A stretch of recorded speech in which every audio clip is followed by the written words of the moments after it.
vérité au cœur de l'information.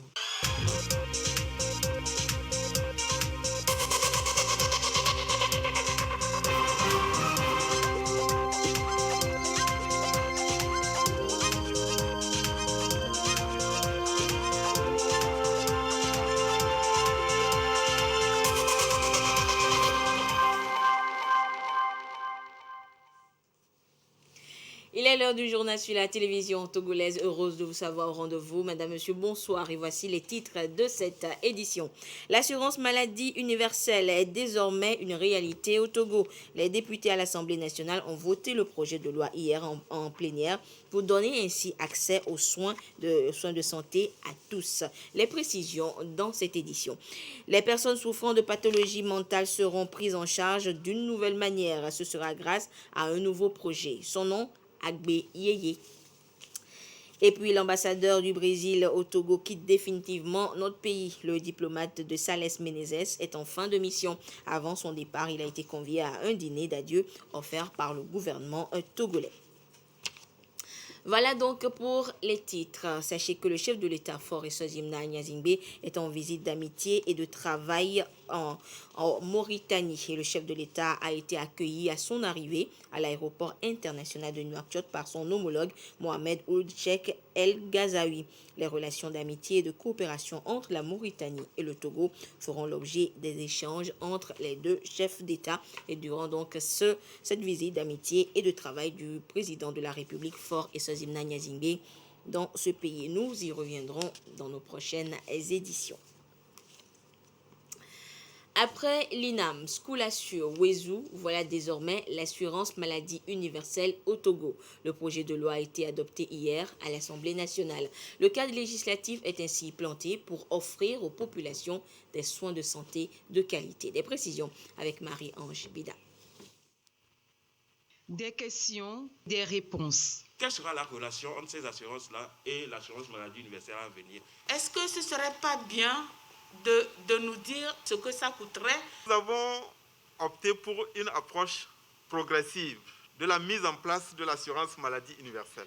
Il y a également un projet en cours actuellement avec l'INAM pour mettre en place un système d'immatriculation.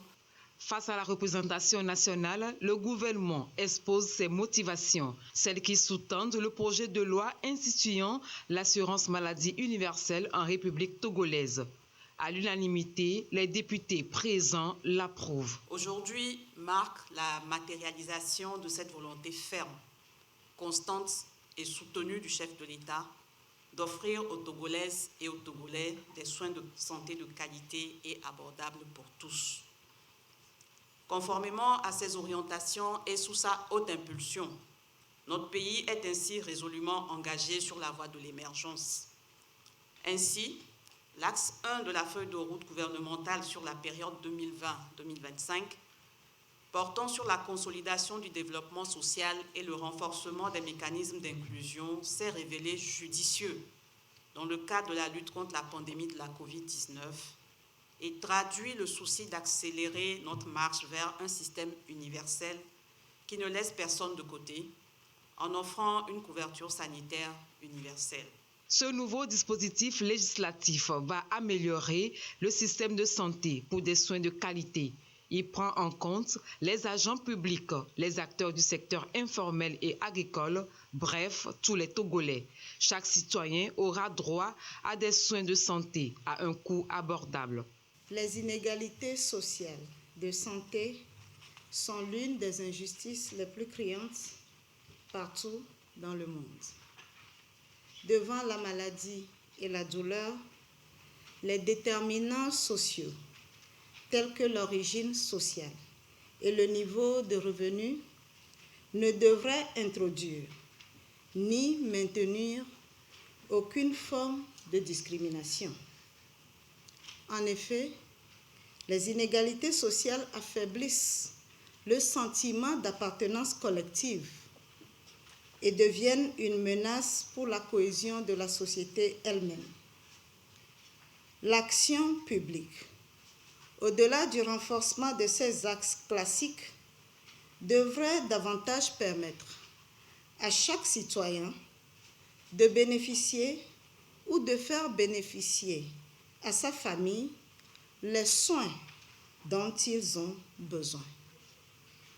À travers la couverture maladie universelle, il ne s'agit pas de créer un régime minimum pour les exclus, mais d'inclure les exclus dans la couverture de tous.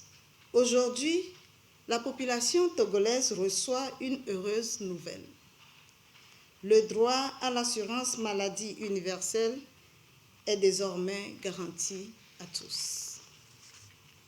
Cette avancée notable illustre l'intérêt tout particulier que le président de la République, son Excellence M. Faure Zimna Gnassingbé, accorde à l'extension de la protection sociale au profit de toutes les couches de la population et surtout aux populations les plus démunies et vulnérables. Elle s'inscrit dans la mise en œuvre de l'axe premier de la feuille de route du gouvernement relatif au renforcement de l'inclusion et de l'harmonie sociale. Avec la couverture maladie universelle, notre pays se dote d'une législation qui témoigne de notre volonté collective d'agir en faveur de l'égalité des droits et de promotion de l'inclusion sociale.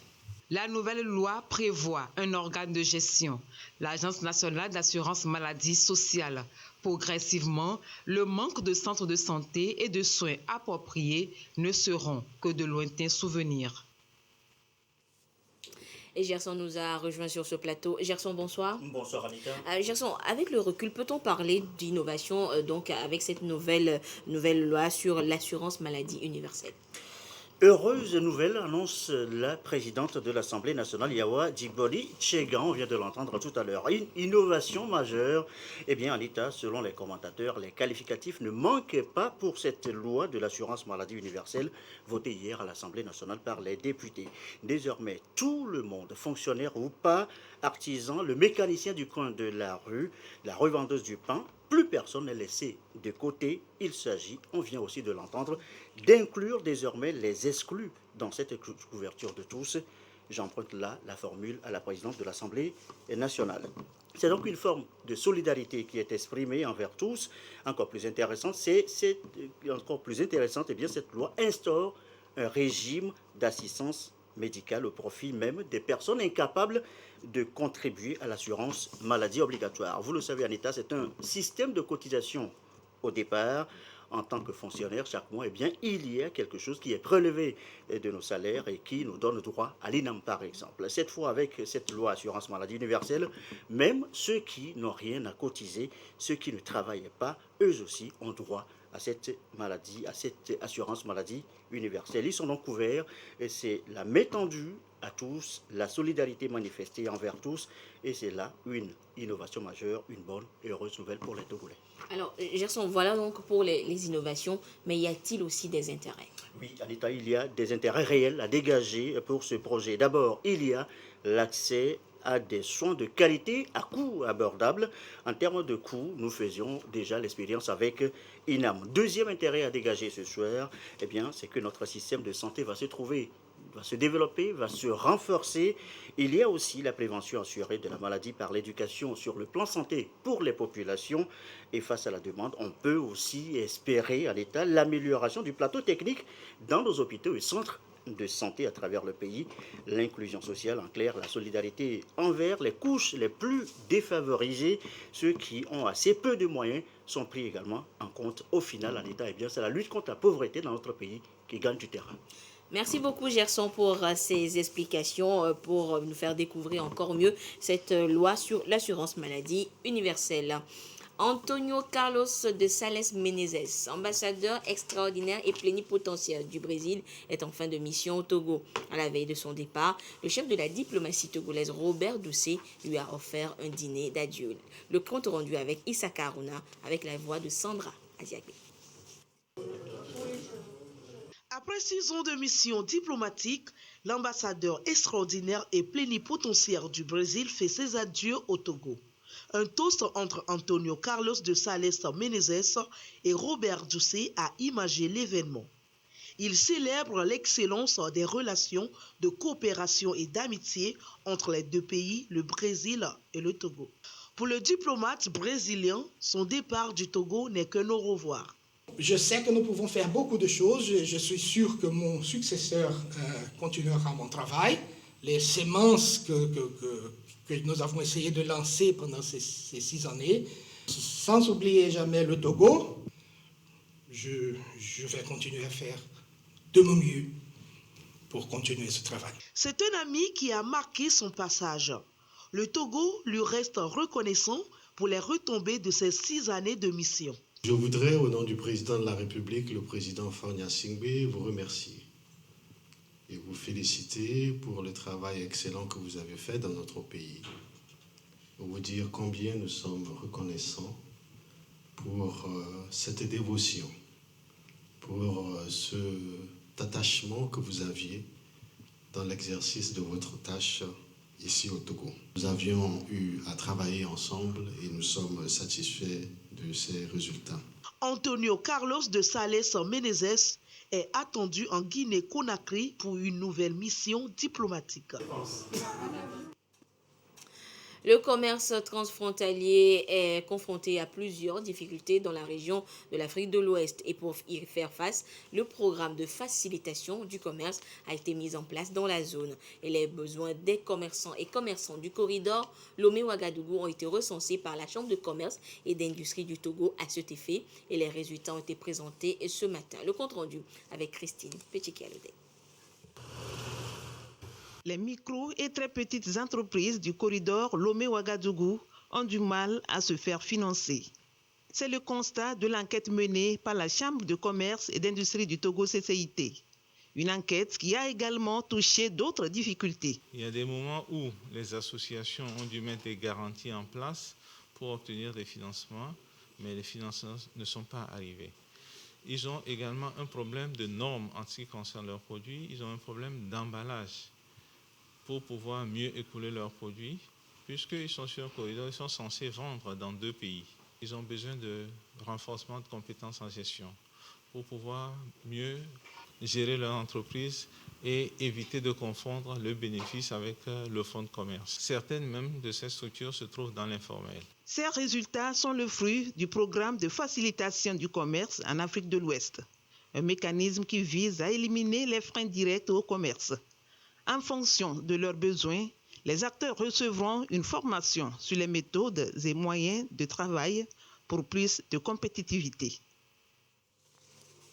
Et les entreprises participent fortement à l'essor du commerce. Pour les renforcer justement, le mercredi de l'entrepreneur est initié. Pour le numéro de ce jour, ils ont découvert ensemble la législation sociale togolaise. De quoi s'agit-il? Les réponses dans ce reportage de Sandra Aziagbe. Entreprendre, oui, mais connaître et maîtriser les tests réglementaires relatifs à la sécurité sociale, c'est encore très utile. Et l'un des avantages pour les entrepreneurs, c'est d'être en phase avec les obligations de la Caisse nationale de la sécurité sociale. Ici, ils prennent connaissance de la législation sociale togolaise. C'est des dispositions que l'État met en place pour faire en sorte qu'un travailleur, un entrepreneur, dans le cadre de l'exercice de son métier, lorsqu'il vient à être confronté à un certain nombre de risques sociaux, la sécurité sociale sur cette période-là vient apporter ce qu'on appelle un revenu de remplacement. En tant qu'entrepreneur, oui, il est également exposé à ces risques, donc ça veut dire qu'il est bénéficiaire de ces prestations, de ces garanties, mais bien avant ces avantages, il faut noter également qu'il n'y a pas que les avantages, il y a également des obligations. L'assimilation de la législation sociale par les entrepreneurs, une nécessité pour toutes les PME, PMI. La NPGF les accompagne dans ce sens. Nous avons choisi, pour faire les choses bien, un agent de la Caisse nationale de sécurité sociale pour pouvoir répondre aux interrogations des entreprises, surtout les nouvelles entreprises qui ont des méconnaissances, je vais dire, en matière de législation sociale et organiser de façon plus optimale leur activité. Notre mission, c'est de les aider à mieux s'organiser. Et tout ce qu'il y a comme accompagnement technique à fournir à ces entreprises-là, nous le faisons, mais par le dispositif du faire-faire qui est notre mode de fonctionnement. À travers la 10e séance webinaire du mercredi de l'entrepreneur, les dirigeants d'entreprise pourront mieux maîtriser les procédures d'immatriculation, des documents constitutifs de la législation, entre autres. Qui dit maladie? Et nous ouvrons la page santé de cette édition à présent par la santé mentale avec ce projet dénommé Agbeyeye Vie Nouvelle, projet porté par l'association Hands From Above. Les détails avec Aboza Dadja, avec la voix de Yata Arate. Ces personnes vivant avec un déficit mental n'érigeront plus domicile dans la rue. Désormais, l'association Hands From Above leur apporte un abri. Ils seront 100 à bénéficier de l'opération Agbeyeye. C'est principalement une phase d'identification qui se fera avec les différentes communes du Golfe et d'Agoué. Ensuite, il y aura la phase de transfert qui se fera en collaboration avec la clinique médico-psychiatrique qui met à disposition du projet une ambulance équipée avec le personnel adéquat pour que sur le terrain nous puissions donner les premiers soins aux personnes que nous prenons. Et ensuite, il y aura la phase médicale qui se fera à l'hôpital psychiatrique de Zébé et au centre de santé mentale Saint-Jean-de-Dieu. En perspective, leur prise en charge médico-psychiatrique et leur réinsertion socio-professionnelle d'ici à 2024. Il y aura des médicaments qu'on va administrer aux malades. Ça va être ce qu'on appelle communément les psychotropes, c'est-à-dire que des médicaments qui agissent sur le système nerveux central. Il y a plusieurs classes en fonction des signes que le malade va présenter. Il y aura des antipsychotiques, il y aura des antidépresseurs, il y aura des thymorégulateurs, il y aura des hypnotiques qu'on appelle communément somnifères et il y aura aussi ce qu'on appelle les antiparkinsoniens pour lutter contre les effets secondaires. Certains malades pourront bénéficier de réhydratation et n'arrivent pas à manger, on pourra mettre des perfusions. La prise en charge d'un patient sur une année est estimée à 2 482 000 francs CFA, soit 248 200 000 francs CFA pour les 100 patients. Le projet va durer 3 ans. Les préfectures du Golfe et d'Agoué-Nivé en seront les premières bénéficiaires. Et l'actualité sanitaire est toujours marquée par la pandémie de la Covid-19 qui retient toujours les attentions. Et la coordination nationale de la gestion de la riposte contre la Covid, justement, était encore une fois face à la presse cet après-midi. Elle a fait le point sur les contaminations et la campagne de vaccination. Elle a relevé la décrue des cas de contamination qui s'observent chaque jour maintenant et invite chacun à la vigilance et surtout à poursuivre le respect des mesures barrières. Voyons cela avec Clarisse Etikler. Au Togo, la courbe des contaminations au Covid-19 continue sa descente progressive. Jour après jour, la situation s'améliore.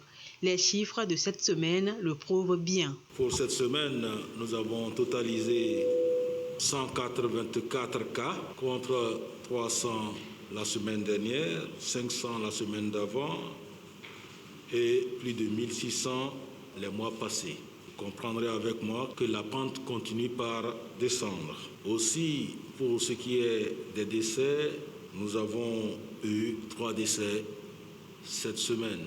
Et là aussi, la pente continue par descendre. Dans les préfectures également, les choses se sont nettement améliorées, même si dans les lacs et dans le Cloto, des cas persistent. L'inquiétude est donc toujours là. L'expérience récente nous a montré que les décrues peuvent précéder des violentes vagues. Donc nous devons faire attention. Le gouvernement a allégé les mesures restrictives cette semaine, mais en cas de remontée, toutes les mesures prises avant reviendront sur la table. Et c'est pour cela que nous devons rester vigilants, en continuant par respecter les mesures barrières et en conseillant autour de nous d'aller se faire vacciner. 25% de la population, soit environ 1 million de Togolais, ont pris leur première dose de vaccin. Plus de 410 000 en sont à leur deuxième dose. Les citoyens totalement vaccinés sont évalués à plus de 10%. Des chiffres qui font du Togo le pays le mieux vacciné dans la sous-région. Et déjà le matin, le coordonnateur national de la gestion de la riposte à la Covid-19 était avec les responsables des différentes entités portuaires sous l'égide de la préfecture maritime. Il était question de renforcer la lutte anti-Covid dans le secteur portuaire et la préfecture maritime est mandatée pour présider le comité préfectoral anti-Covid dans ce secteur. Nous retrouvons Clarisse Atiklet. Plus de 1000 cas de contamination au Covid-19 dans le secteur portuaire depuis le début de la pandémie. Les entités portuaires ont très vite pris la situation en main à travers la sensibilisation sur le respect des mesures barrières et également la vaccination.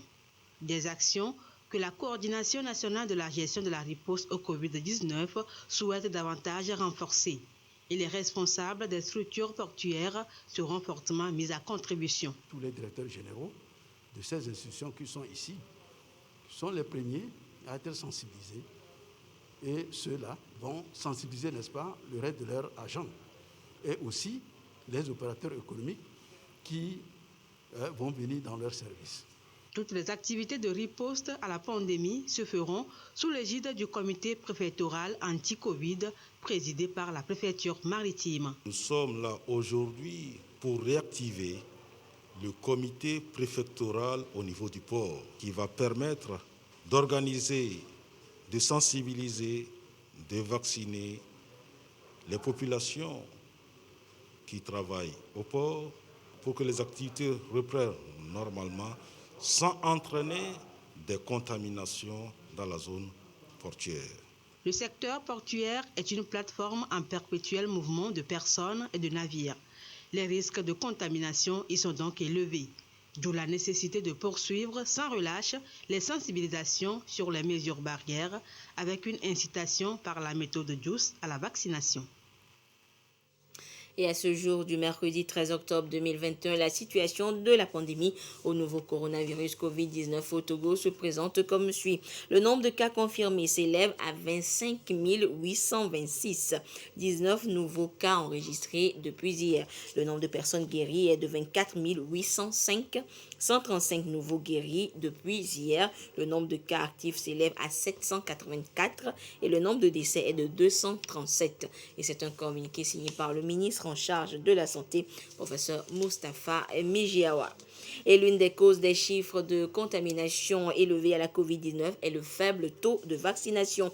Et la réticence des populations à se faire vacciner reste un réel défi sur le continent également. Au Zimbabwe, par exemple, le gouvernement a mis en place des groupes de vaccination et de sensibilisation. La cible, les fidèles des églises. Le Zimbabwe, confronté à une vague de rejet de la vaccination, entrait 2,5 millions de personnes sur 15 millions d'habitants. Dimanche, le ministre de la Santé s'est adressé directement aux fidèles en rappelant l'enjeu économique d'une vaccination rapide et à grande échelle. Et le Zimbabwe en est encore loin. Pour l'instant, seuls 15% de la population a reçu les 2 doses de vaccin. C'est plus que la moyenne en Afrique qui ne dépasse pas les 4%, mais beaucoup moins qu'en Europe ou aux États-Unis.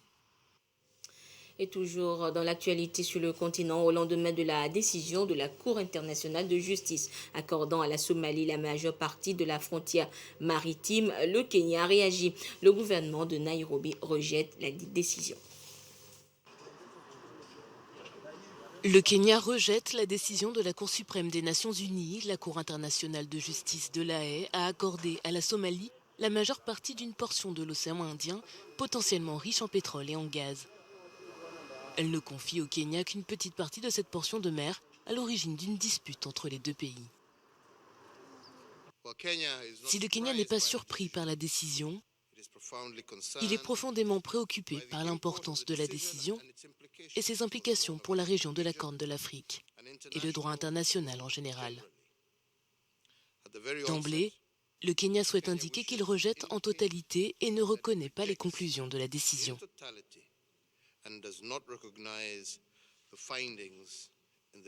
En 2014, la Somalie a traîné le Kenya devant la justice après des années de négociations non abouties au sujet de la parcelle de 100 000 km². Nairobi affirme exercer sa souveraineté sur la zone depuis 1979. Nous ne sommes pas vraiment contents en tant que Kenyans parce que notre territoire nous a été enlevé. Notre gouvernement est donc très ferme, nous allons défendre notre frontière. Je pense que c'est le bon moment pour nous, les Kenyans, de défendre notre gouvernement. Le Kenya doit défendre son territoire et ses frontières parce que si nous décidons de leur donner un pouce, ils prendront définitivement 1 kilomètre. Que les Somaliens ne soient pas d'accord avec nous, mais c'est la meilleure chose que le gouvernement kényan ait à faire. Le jugement de la Cour internationale de justice est définitif et ne peut faire l'objet d'un appel. Pour le Kenya, la décision de la Cour pourrait aggraver la situation en matière de paix et de sécurité dans la région. La Somalie a exhorté le Kenya à considérer cette décision comme un moyen de renforcer la relation entre les deux pays.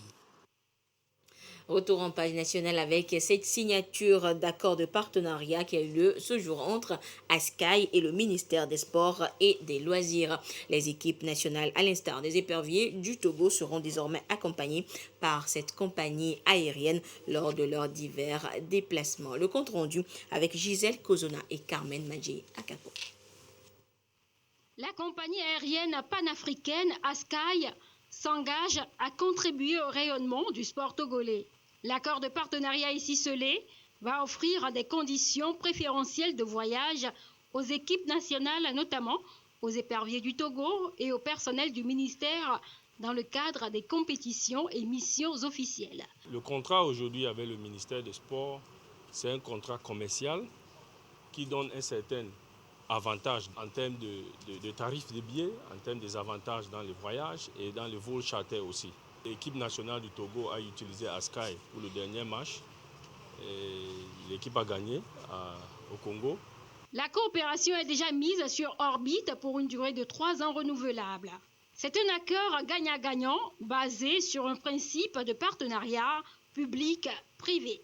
Ce partenariat permettra au ministère chargé des Sports d'offrir davantage de visibilité à la compagnie ASCAI à l'occasion des soirées de gala organisées à l'effet de récompenser les acteurs sportifs et les meilleurs athlètes et joueurs qui se seront fait remarquer par leurs performances à chaque saison sportive.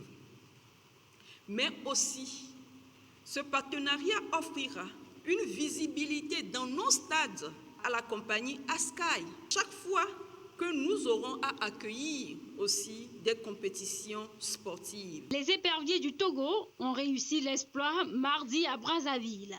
Les Togolais ont battu les Congolais sur leurs propres installations sur la marque de 2-1. Et c'est parti. ASCAI compte conduire les éperviers du Togo vers plus de victoires. Et je vous rappelle à présent cette actualité, cette visite d'amitié et de travail du chef de l'État, Faure Zimna Nyazingbe, en Mauritanie. Il a été accueilli à l'aéroport international de Nouakchott par son homologue Mohamed Ould Cheikh El Ghazaoui. Les relations d'amitié et de coopération entre le Togo et la Mauritanie feront l'objet d'échanges entre les hauts dirigeants. Également à l'ordre du jour, la crise sanitaire liée à la Covid-19, la paix, la sécurité au Sahel et les questions liées à l'actualité internationale. Nous reviendrons donc sur cette visite d'amitié et du travail du chef de l'État en terre mauritanienne dans nos prochaines éditions. Et ainsi se referme ce journal. Merci de votre fidélité à la télévision togolaise. Excellente suite de nos programmes. Au revoir.